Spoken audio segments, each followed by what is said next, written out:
नमस्कार। आइए समझते हैं ब्लॉक डायग्राम से कैसे सिग्नल फ्लो ग्राफ में कन्वर्शन किया जाता है, फिर उसके बाद कैसे ट्रांसफर फंक्शन निकालना जाता है वो समझते हैं।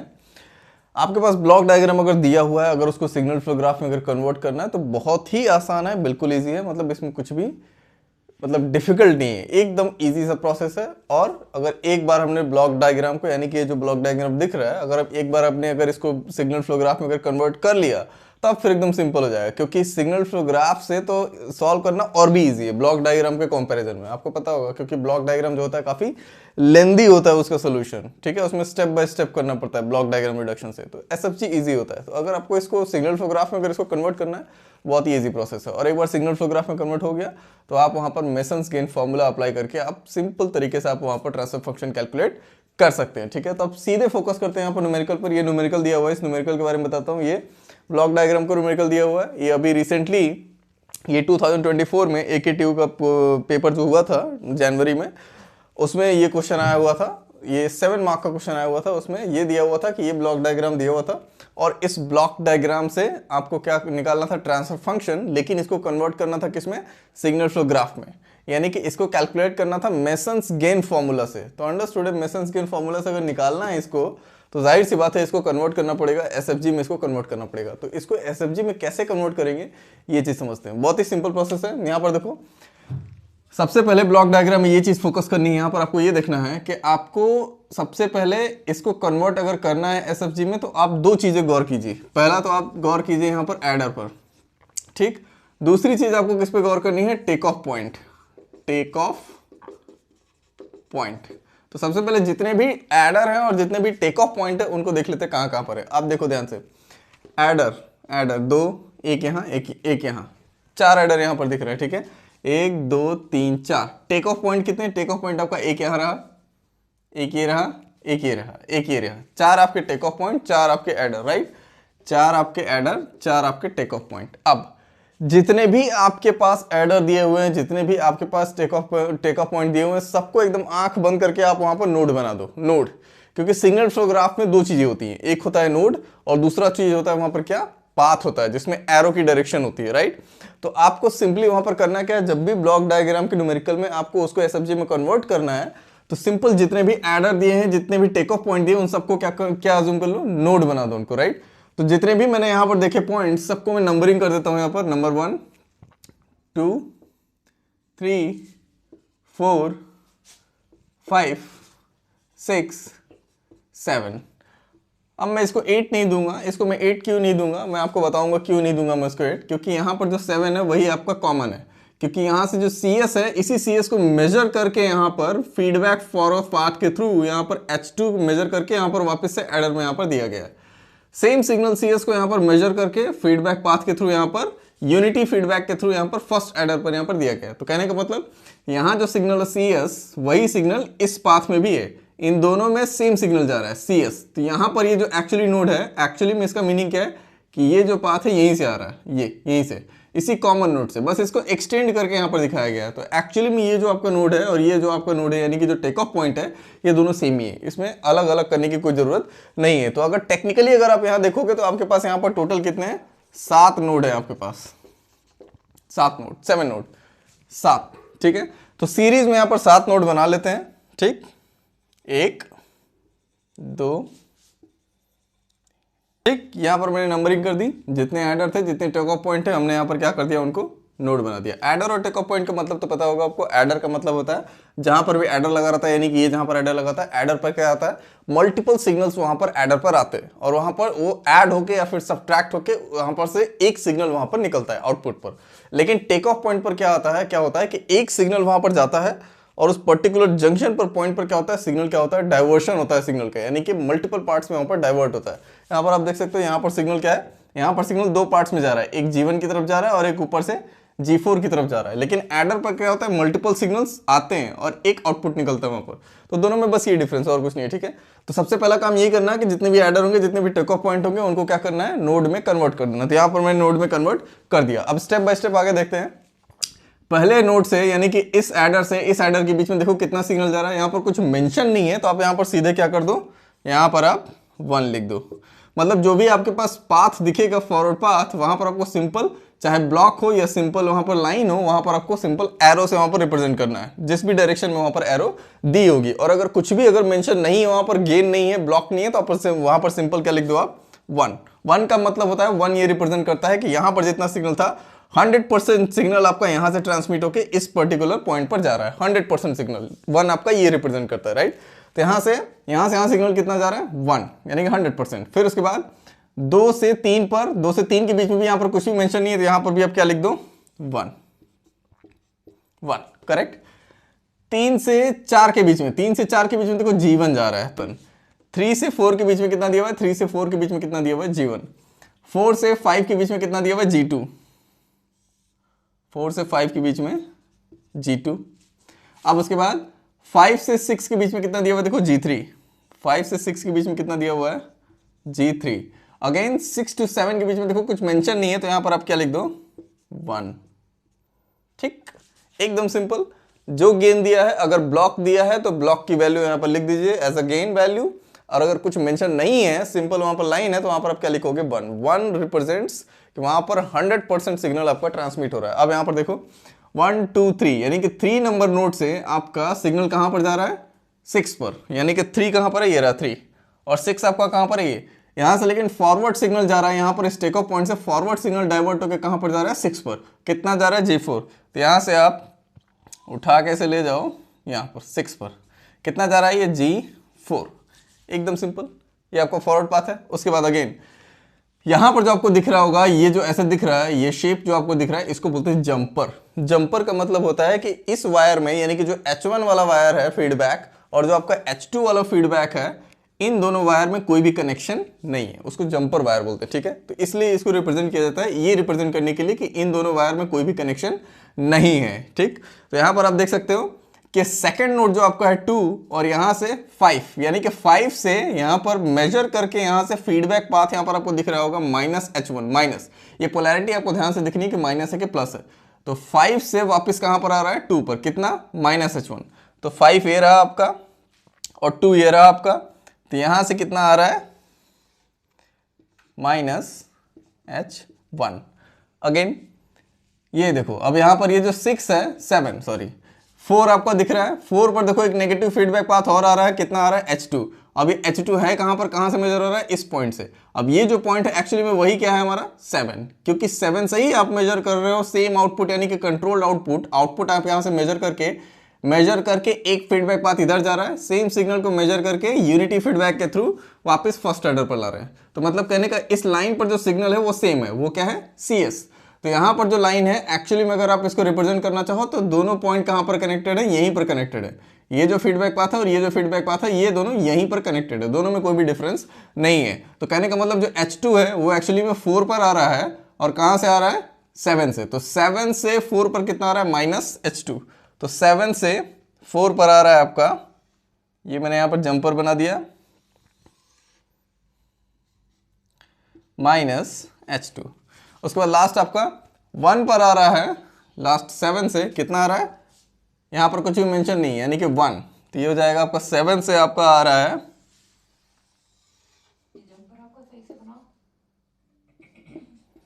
1।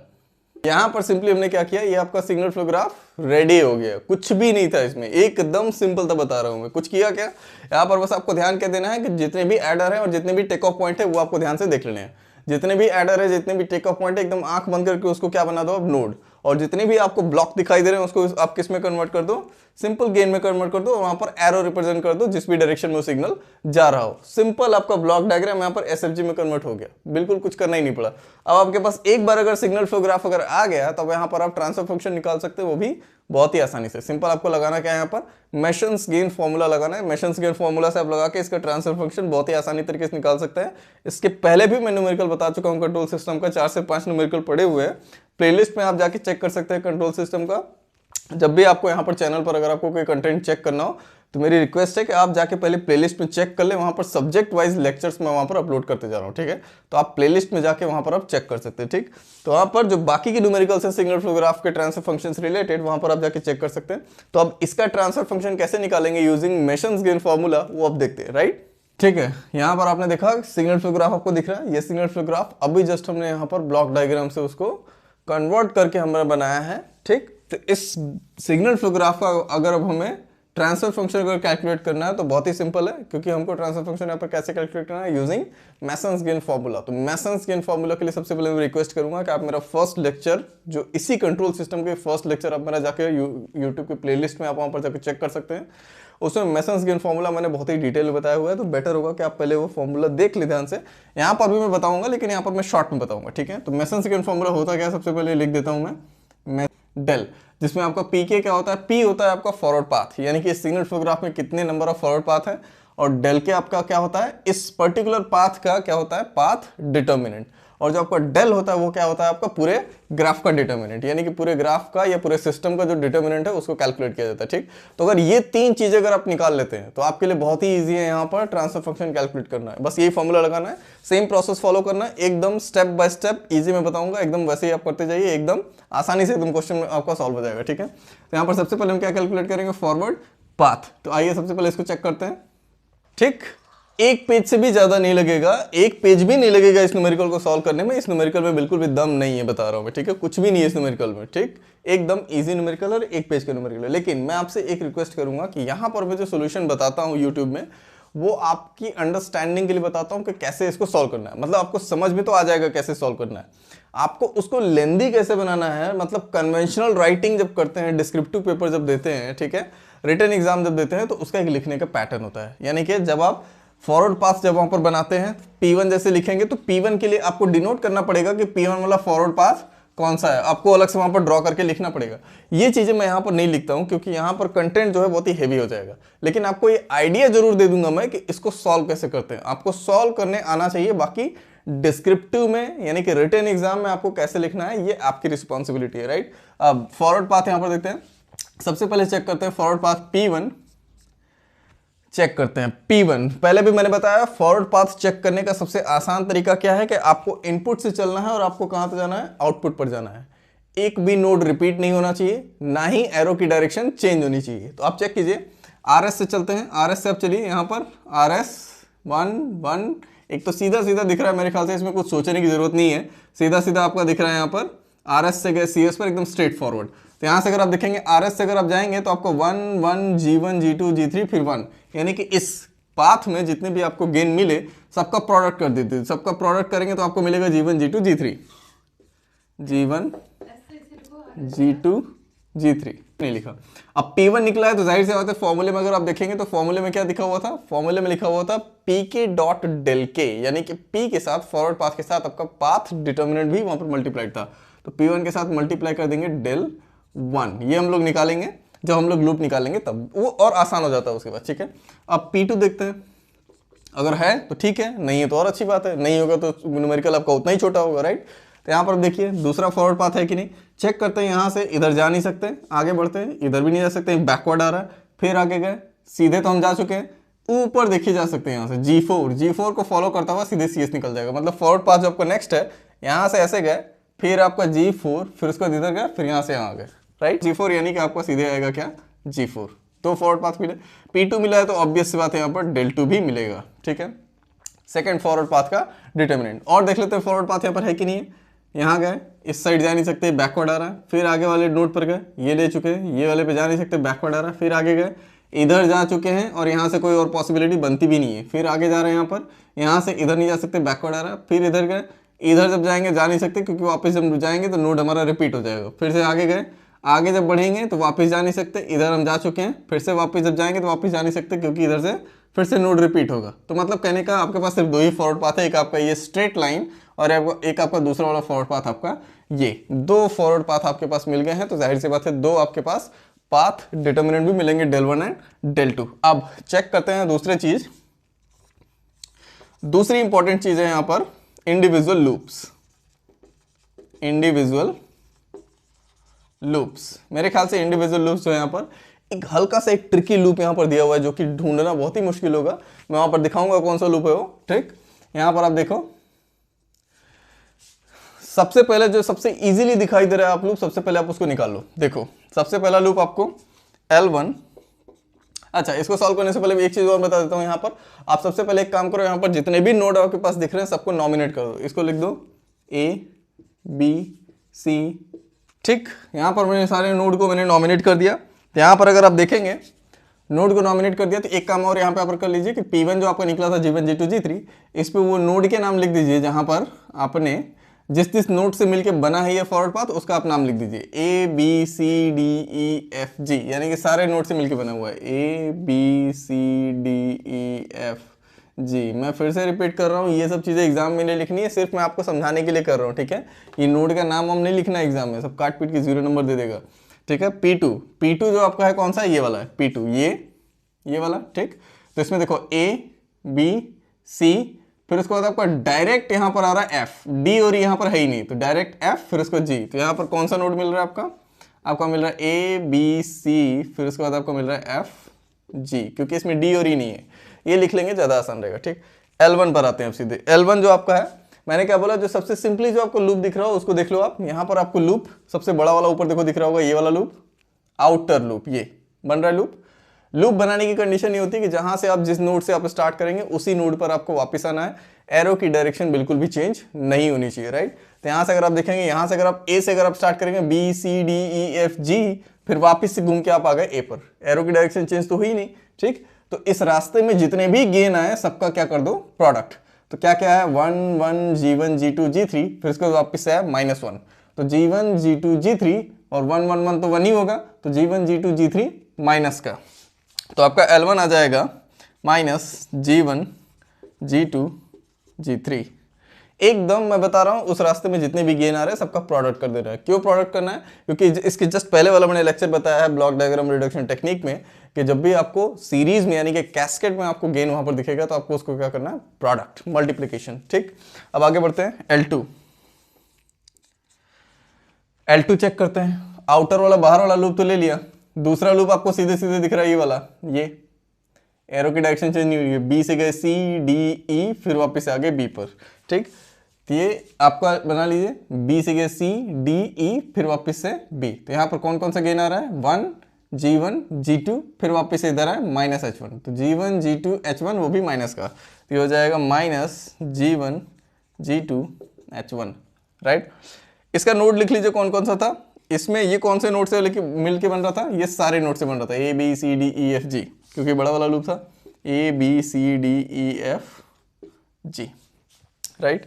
उसके बाद L2 जो आपका था वो क्या था, L2 सेकंड वाला लूप, ये BCDE, ठीक। और उसके बाद नेक्स्ट लूप देखते हैं अब यहाँ पर,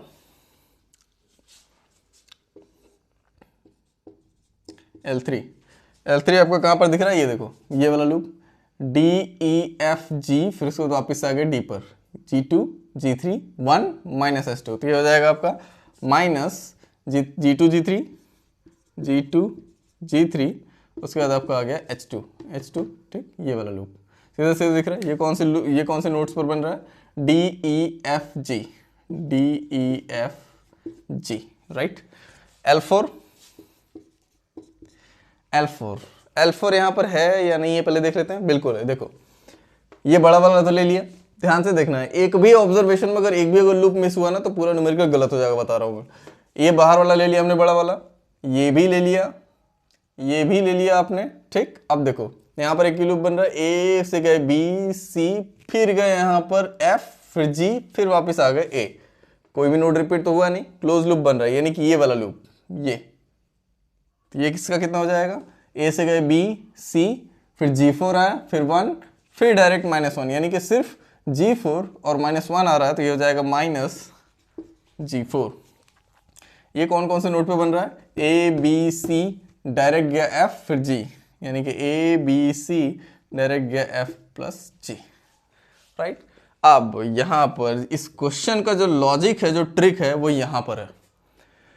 ये क्वेश्चन को इंटेंशनली बनाया ही ऐसा गया है कि अगर आप ध्यान से अगर आप नहीं देखेंगे तो वो डेफिनेटली आप लूप यहाँ पर मिस कर देंगे, यानी कि आपका पूरा न्यूमेरिकल गलत हो जाएगा। तो आपको यही चीज़ यहाँ पर ध्यान रखनी है।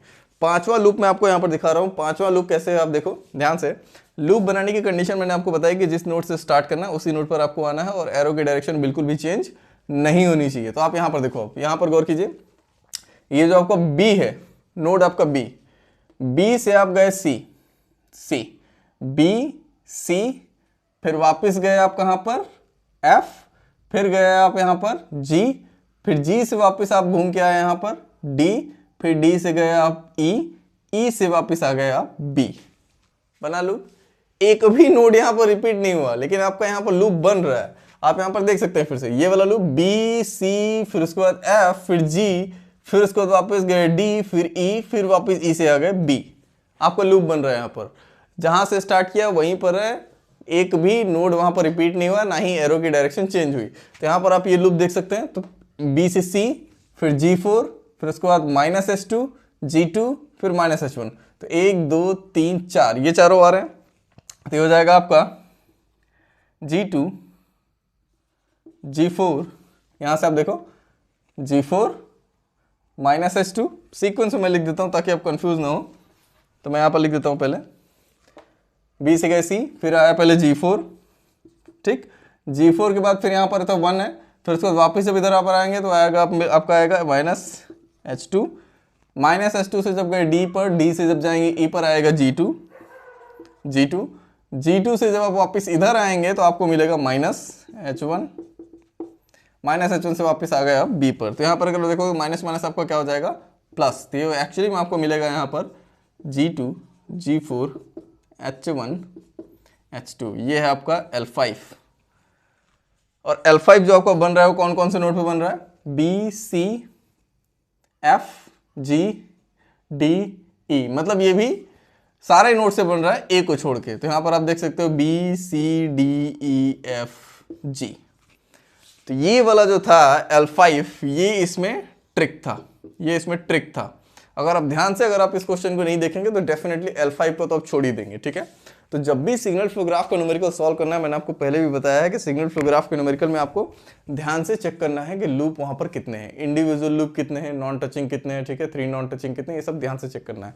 अब इंडिविजुअल लूप तो हमारे पास सारे मिल गए। अब यहाँ पर हमको क्या चेक करना है, इसके बाद की प्रोसेस मैंने क्या बताई है, सिंगल इंडिविजुअल लूप अगर आपको मिल गया तो आपको चेक करना है 2 non touching loop. 2 non touching loop अगर आप यहाँ पर चेक करोगे तो आपको क्या मिलेगा, यहाँ पर 2 non touching loop L1 L2। आप देख सकते हो जितने भी लूप यहाँ पर बने हैं उसमें जो नोड्स हैं काफी बल्क में है, मतलब 4-4 5-5 नोड लेके बने हुए हैं। तो ऑब्वियस सी बात है, आप देखोगे तो कुछ ना कुछ आपको नोड कॉमन मिल जाएगा। यहाँ पर A B C D E F G सारे नोड से बना है, यहाँ पर B C D E common है, ठीक है।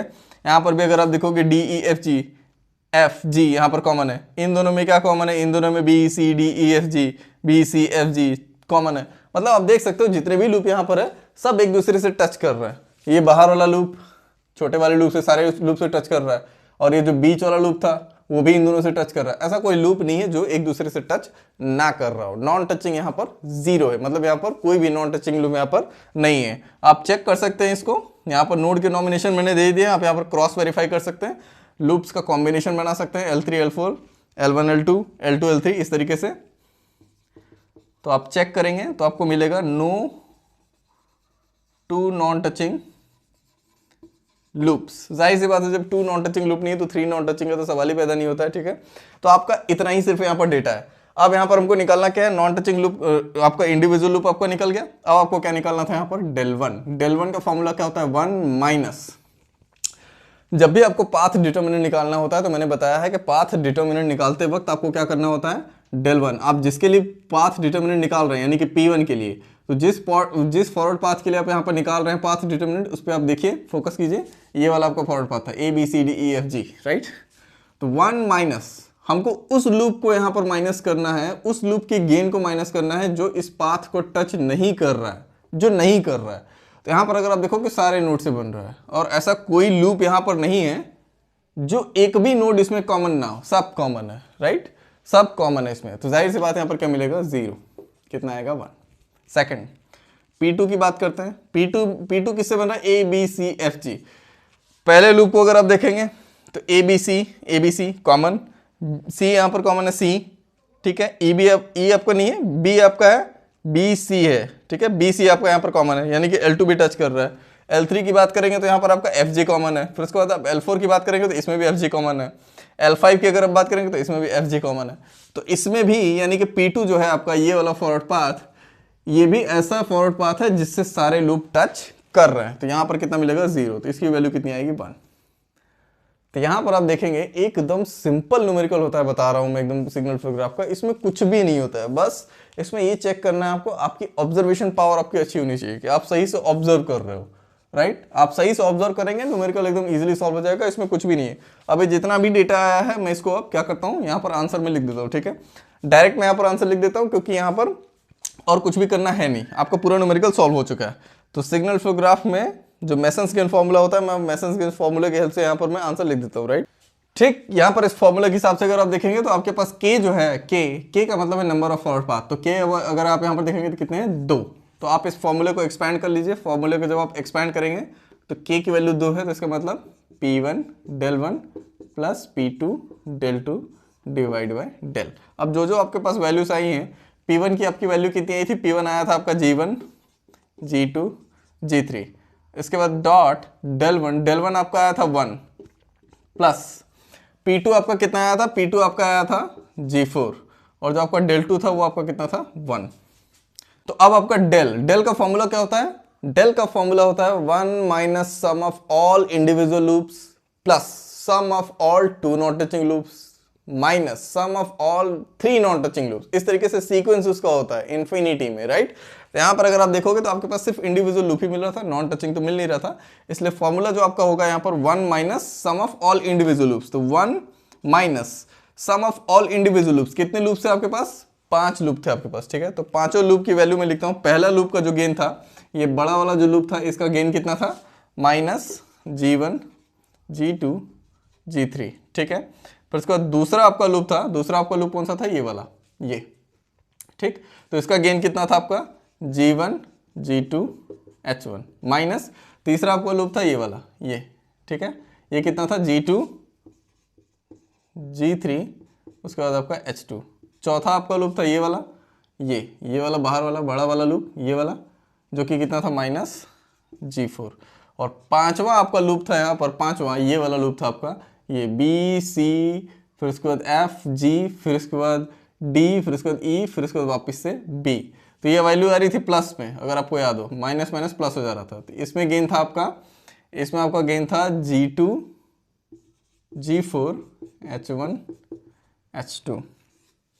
बस हो गया, ये आपका CS डिवाइड बाय RS। अब मेरे ख्याल से इसके आगे बताने की जरूरत नहीं है, यहाँ पर माइनस से आप मल्टीप्लाई कर देंगे, सब यहाँ पर प्लस हो जाएगा। तो कहने का मतलब ये जो आपका आया, ये आपका हो गया आंसर, ये आपका ट्रांसफर फंक्शन हो गया। इसी को आप सिंप्लीफाई कर लेंगे, आपका आंसर आ जाएगा। तो इसमें कुछ भी नहीं करना था, ठीक है। सिंपल आपको क्या करना है, अब इस डायग्राम को मैं, इस न्यूमेरिकल का कंक्लूजन मैं आपको बताता हूँ। इस न्यूमेरिकल का कंक्लूजन ये है कि जब भी आपको ब्लॉक डायग्राम का न्यूमेरिकल आपको मिलेगा और उसको मेसन्स गेन फॉर्मूला से उसको सॉल्व करना रहेगा, तो आप उसको सबसे पहले सिग्नल फ्लो ग्राफ में आप कन्वर्ट कर लीजिए। या तो आपको न्यूमेरिकल में मेंशन रहेगा, लेकिन अगर मेंशन नहीं है मेसन्स गेन फॉर्मूला से अगर उसको सॉल्व ही करना है, तो आप उसको सबसे पहले सिग्नल फ्लो ग्राफ में आप उसको कन्वर्ट कर लीजिए। सिग्नल फ्लो ग्राफ में कन्वर्ट करने के लिए जितने भी एडर, जितने भी टेक ऑफ पॉइंट दिख रहे हैं, उन सबको नोड में कन्वर्ट कर दीजिए। जितने भी ब्लॉक्स हैं उनको आप एरो में कन्वर्ट कर दीजिए, और जितना उनका गेन है वहां पर उसको शो कर दीजिए। सिंपल आपको ये करना है, आपका सिग्नल फ्लो ग्राफ वहां पर रेडी हो जाएगा। जैसे ही आपका सिग्नल फ्लो ग्राफ रेडी हो जाएगा, तो स्टेप बाय स्टेप सबसे पहले फॉरवर्ड पाथ, फिर उसके बाद वहां पर आप इंडिविजुअल लूप, फिर 2 नॉन टचिंग लूप, फिर उसको 3 नॉन टचिंग लूप। ध्यान से डायग्राम में देख के आप वहां पर कैलकुलेट कर दीजिए, एकदम आसानी से आपका एकदम आपका न्यूमेरिकल सॉल्व हो जाएगा। कुछ भी इसमें डिफिकल्ट नहीं है। इसके अलावा भी अगर आपको इसमें कोई और डाउट आता है इससे रिलेटेड, अगर आपको कोई न्यूमेरिकल्स अगर आपको देखने हैं, तो आप प्लेलिस्ट में जाके चेक कर लीजिए, वहां पर और भी न्यूमेरिकल्स इससे रिलेटेड मैंने वहां पर अपलोड किए हुए हैं, राइट। इसके अलावा अगर और भी कुछ डाउट अगर इसमें आ रहा है, तो आप डेफिनेटली कॉमेंट कर सकते हैं, ठीक है। Thank you.